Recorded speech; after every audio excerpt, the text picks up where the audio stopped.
Donald and Douglas are Scottish twin engines. They're practical, peppery, and proud. They nearly always work together. One day, Donald and Douglas were chuffing through the countryside, hauling a heavy load. Down the line, Trevor the traction engine had been struggling with a big cartload of hay. Crossing the tracks, the cart's wheels had broken off. Then Trevor heard a whistle. "Oh no!" Trevor cried. Donald could see the cart. "Stop!" he cried. Donald's driver applied the brakes, but it was too late.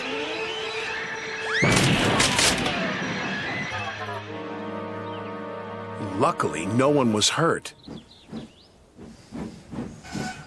"Stop being pushy," Donald snapped. "Don't call me pushy," Douglas snapped back. "You shouldn't have pushed me into the cart," huffed Donald. "You pulled me, you mean," argued Douglas. "Didn't. Did. Did not. Did too."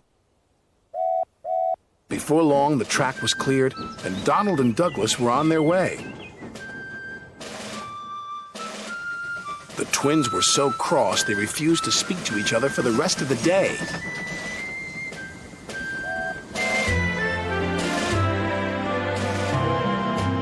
The next day, Sir Topham Hatt needed an engine to help Duck at the smelter's yards. "May I go, sir?" said Donald eagerly. "I only need one engine," said Sir Topham Hatt, "not two." "I am only one engine, sir," said Donald, "and I would like to work with Duck." Sir Topham Hatt was surprised, but agreed. Thomas was worried. "Won't you miss one another?" he asked. "I know I'd miss Annie and Clarabelle. I'll work better on my own," sniffed Douglas. "I have work to do," huffed Donald.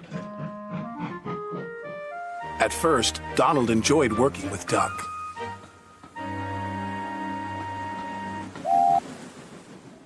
Then things started to go wrong. "Did you shunt those freight cars onto the other line?" Donald asked. "You said you wanted them on the other line," Duck replied. "Not that other line, the other line."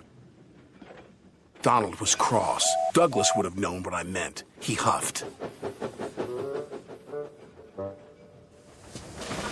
Douglas was working on his own. He chuffed dutifully through the beautiful countryside. But Douglas had no one to share it with. Although he tried not to, he was beginning to miss his twin. That night, Douglas's driver took him to visit Donald. "I was just passing," said Douglas. "Have you come to say you're sorry?" Donald sniffed. This made Douglas very cross. "I've nothing to be sorry for," he said, and steamed away in a huff.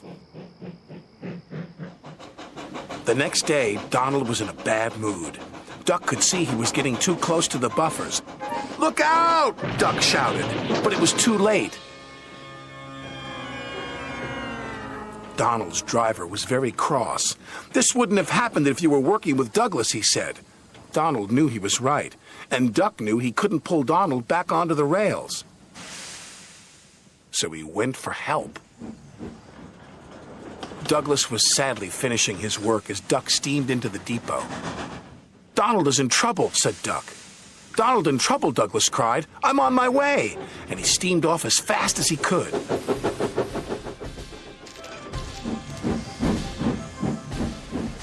Douglas struggled and struggled. He finally pulled his twin gently back onto the tracks. He was relieved Donald wasn't hurt. "Thank you," Donald said, "and I'm sorry." "No, I'm sorry," said Douglas. "I'm sorry," insisted Donald. "Don't argue about who's sorry," chuckled Duck. "Just be glad you're back together." And they were.